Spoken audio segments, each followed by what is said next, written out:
UFC 316 is over, boys, and Merab did it. Soy Boy O'Malley is never coming back, and that's that. He's going back to the prelims, back to the apex. How do you not look better than somebody you got 25 minutes of experience with? Tim Welch might as well be the worst coach of all time. Zero improvement in Sean O'Malley. Sean, you landed about 30-something strikes. 38 strikes. Merab landed 141. Who are they going to put Sean O'Malley with next? Because Corey Sandhagen's going up to fight for Merab. I mean, like, line him up to get knocked down, am I right? Like, come on. Peter Yan's fighting Marcus McGee. Umar. Oh, they could do Umar versus Sean O'Malley. I'm thinking they do Song Yadong versus Sean O'Malley. That's what I'm looking at right now. In China at 5 o'clock in the morning. And that's where you're going to find yourself, Sean O'Malley. Because get a better coach, to be for real. And anyways, we went 8 for 12 on this parlay. Not bad. We did great on the prelims. I should have stayed the course with Waldo Caldas Acosta. I should have stayed the course. And honestly, if you're a real fan of the channel, I dropped a video when we signed Patchy Mix that Patchy Mix is not going to do well in the UFC, and I should have sticked to my gut. We would have been 10 for 12. And honestly, that Juliana Pena pick was kind of a troll pick. Kevin Holland, listen, I am never putting my money with Kevin Holland. Absolutely never. Why would you put money on Kevin Holland? Do not put money on Kevin Holland, boys, ever. Ever. That was a fluke. Give him MVP again. Give Kevin Holland. All right, well, listen, we're going to start with the top. Merab Dvalishvili absolutely washed Sean O'Malley. Listen, this wasn't going to be close. The broken pinky toe did not even factor in. It didn't factor in. Merab can fight in 4 weeks from now. My boy's going on a 2-week vacation with Nina Drama, he said in the post-fight interview. Why are you going to Georgia with Nina Drama? Should have called the E-Rockster. The E-Rock, I would have went. E-Rock would have went to Georgia with Merab. I would have did pull-ups with Merab. I would have dove into the frozen lakes with Merab. Okay, listen. But Merab, an absolute wash of Sean O'Malley. He said he wants to fight 3 more times this year. Or 2 more times, I think he said. Yeah, 2 more times this year. He's looking at October and then December. To be for real, because there's no September pay-per-view, boys. If you look at the map, there's no September pay-per-view. But what am I supposed to say here? An absolute beating from Merab Dvalishvili handed out to Soy Boy O'Malley. Nothing really else to say. They're gonna line the Corey Sandhagen fade up, and you saw what Aljamain Sterling did to Corey. Aljo took his back in about 35 seconds and submitted him. He looked like an amateur. And the best part about this whole thing is in the post-fight interview, Merab said that Aljamain Sterling had better striking than Sean O'Malley when they were sparring. He said Aljamain Sterling had better striking than Sean O'Malley. I'm not the accent guy. I'm not the impression guy. But I'm gonna fake it anyway. We're gonna try. Moving on, boys. Juliana Pena versus Kayla Harrison. I'm gonna be real. Bathroom break. It was a bathroom break for me. But my girl got absolutely washed. I did not think that Kayla Harrison was gonna make it that far. But Juliana Pena, there were the signs. The signs were there. Listen, you were fighting the she-monster. You were fighting the She-Hulk. The She-Woman. John Cena in a dress, most people would say. You know, you stood no chance. You stood absolutely no chance. So they're going to line up the super fight with the Manya Nunes versus Kayla Harrison, and they're looking to do it at 145. They're going to go to featherweight with Volkanovski in them, and they're going to line that fade up. Now, they're going to make their own little interim 145 belt, allegedly, because Amanda Nunes can't make 135, and Kayla can't low-key make 135 anymore. This whole, like, she's trying to beat Ilia Tuporia type situation, but I'm not into women's MMA. I honestly could care less. Moving on, boys. Joe Pyfer versus Kevin Gastelum. I told you guys Kevin Gastelum doesn't go to sleep. He is literally like that, like a monster. He's like a monster. Doesn't matter what you throw at Kevin Gastelum. Bam! He's going to stay. He's going to stay there, and he's going to walk forward. Joe Pyfer only has an overhand right, though. Literally, Joe Pyfer only has an overhand right. His hair plugs, the fake hairline that he got, makes me hate him more. I do not like Joe Pyfer. Joe Pyfer is definitely my op now. But line up the Joe Pyfer fucking Bo Nickel squabble. They're both at middleweight. And I want to see that. They kind of look alike. Side by side. Bo Nickel. Anyways, Kevin Gastelum, you really should go to like a brain doctor. You know, you should go to a brain doctor because you are an animal. You are taking kicks to the head and just shaking them off. You are like, I have no words for the things that I saw you eat last night. It was absolutely kind of like shocking. It was very shocking for real. Kevin Gastelum, I am very worried for your mental health. Extremely worried for your mental health. I am. Moving on, boys. Mario Batista versus Patchy Mix. Now, I met Patchy Mix. For the fighters we met, if you guys watched the I Crashed the UFC Fighter Hotel video, I went 1 for 3 with the fighters I met. Like, the people that I met, 2 of them I lost, 1 person won. The 1 person that won was Quaylen Saeed, whatever that bro's name is. But Patchy Mix just looked like a fucking walking punching bag the whole fight. Mario Batista looked like what Sean O'Malley was supposed to look like. But Sean is not that. Patchy Mix got absolutely fucking destroyed. He was flat-footed. He just kind of stood there like this. He got his ass whooped. Mario Batista looked like a world eater. A world eater. A world beater. I was about to start rhyming words, but Mario Batista looked crazy over there. And then some fucking idiot-ass reporter asked Merab in the post-fight if he was like, after you fight Corey Sandhagen, who do you think's next? And Merab's like, I don't know, they gave Peter Yan, Marcus McGee, da-da-da-da-da. He's like, what about Mario Batista? Like, Joe, chill. Mario Batista fans, relax. Chill out, bro. You just beat a Bellator dude. You know what I'm saying? But I should have known that Patchy Mix wasn't going to do that. I should have known, but who the fuck thought that? Who the fuck thought that Mario Batista was going to do that? I've only seen Mario Batista do that on UFC 5. For real. What a great squabble for Mario Batista. Maybe give Mario Batista Song Yadong. Maybe give Mario Batista Song Yadong. For real. But maybe we should stop buying fighters from PFL and Bellator. Because this is like, what? They're on like a 4-fight losing streak? 3-fight losing streak? Pitbull, Mario Batista, Kaya Sakura. Can't really think of anybody else. But yeah, they're on like a 3-fight losing streak. Get these guys, stop buying them. You're wasting your money. What's going on here? Moving on, boys. Listen. These are our back-to-back losses on the main card, okay? You definitely shouldn't have. Why did we pick Julian Pena? But anyways, Kevin Holland beats Vicente Luque round 2 submission. Absolutely no words. It was a great squabble. My boy got his ass whooped. My boy Vicente Luque got his ass whooped. People were right. Listen, maybe he didn't bounce back from the Geoff Neal head stomping. Maybe that's true. I didn't take those words, with weight. I didn't. Kevin Holland is a bum to me. He is. I don't like Kevin Holland.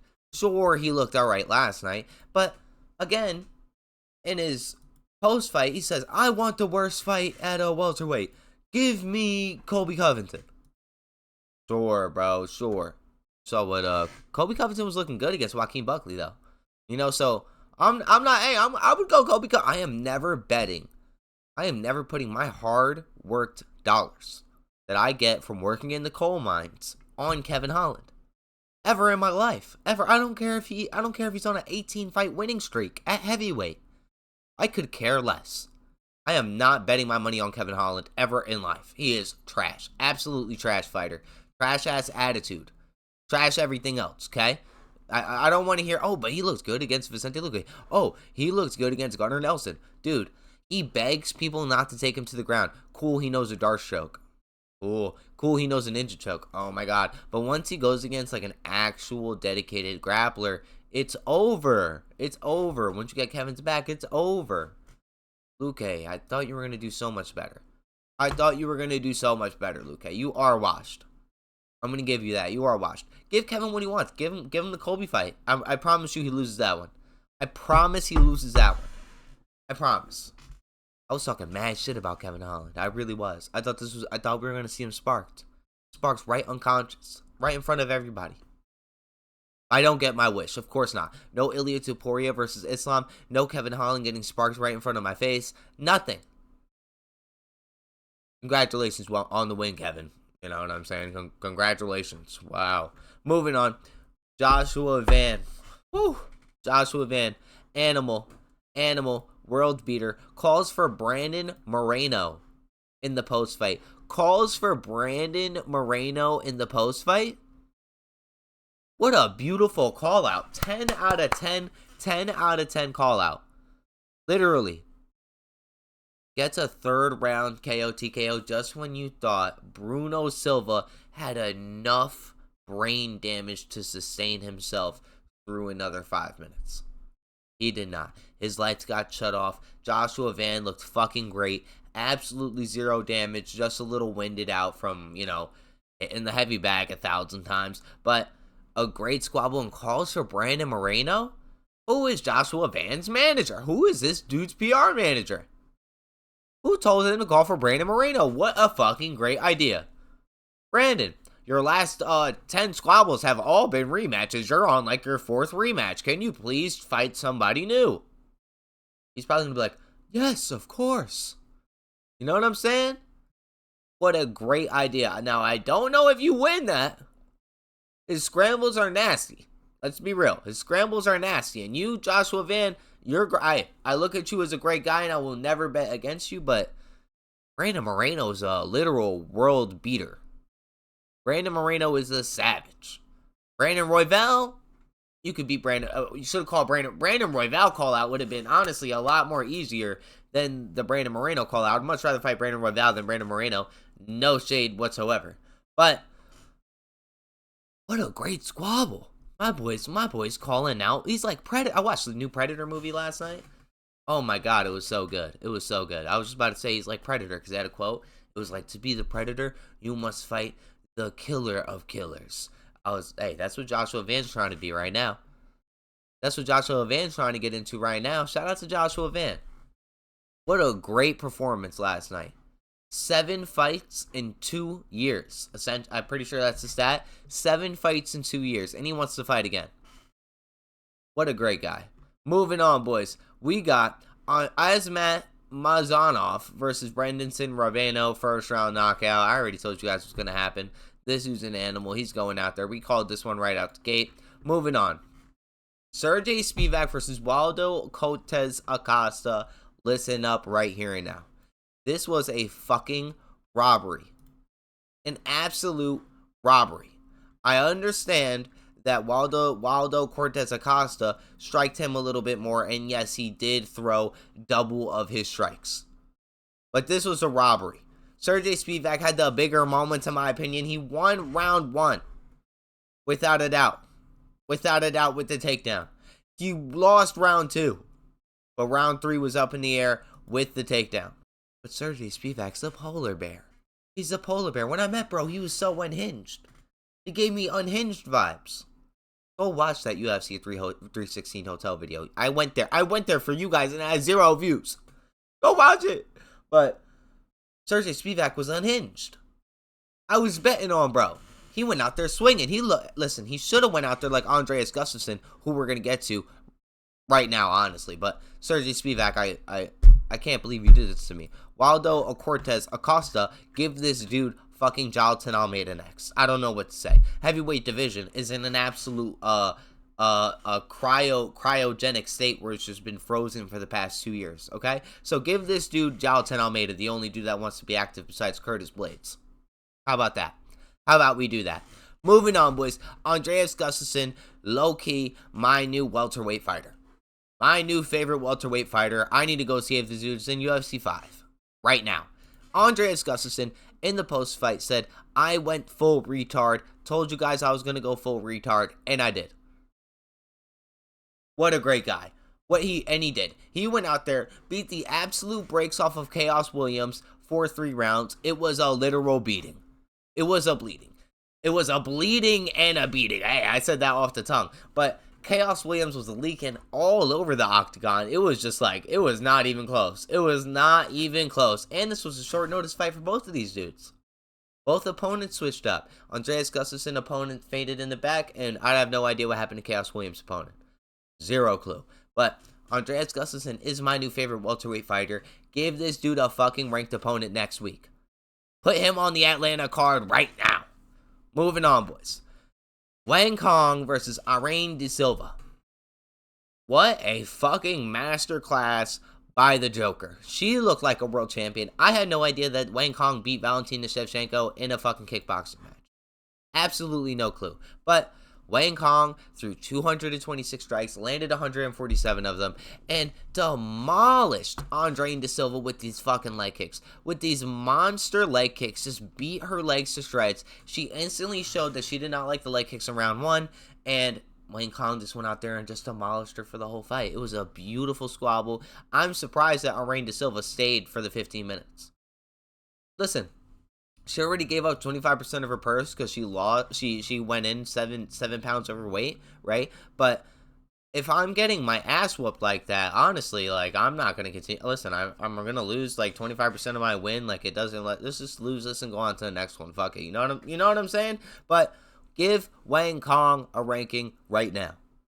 I'm dead ass. Moving on, Zhou Sang-yu. Let me tell you guys a little story about Zombie. About Korean Zombie. So, when Korean Zombie retired, right? Everybody knows that moment when everybody's singing in the crowd. I obviously was extremely upset. I did not have this channel at the time. The channel was about 4 months old, 3 months old. But I was a little upset. And E-Rock went and got a stomach tattooed. Okay, not because of Korean Zombie. I went and got my stomach tattooed for other reasons. But while I was getting my tattoo on my stomach, E-Rock was like, you know what? I'm going to listen to Zombie by the Cranberries, or whatever that fucking band is, on repeat while I'm getting my stomach tattooed, and I did. So, I need to do some more research, because I had no idea that Zhou Sang-yu was a Korean Zombie affiliate. That's his protege. That's Korean Zombie's protege. I had absolutely no idea.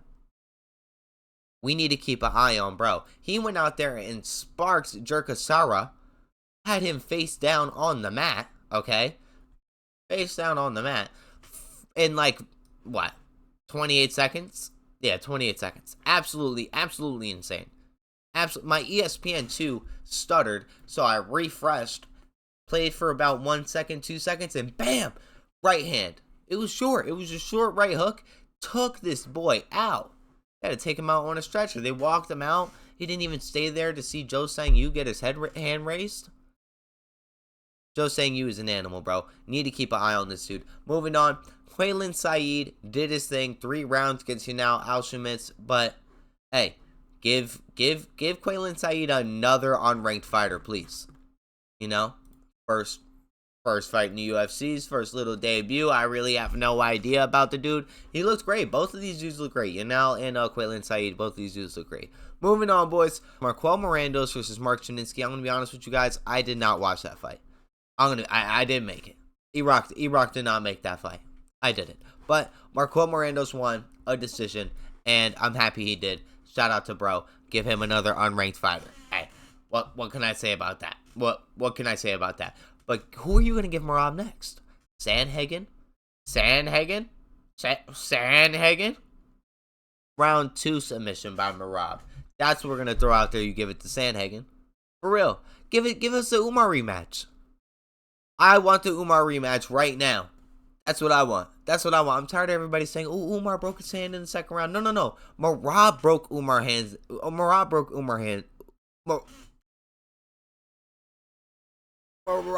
broke Umar's hand in the second round. You hear me? Listen, boys, that's my recap for UFC 316. We got UFC Atlanta, UFC ATL, boys. Next, let's go. Skinny jeans season is going to be happening in ATL. I'm out of here. Peace.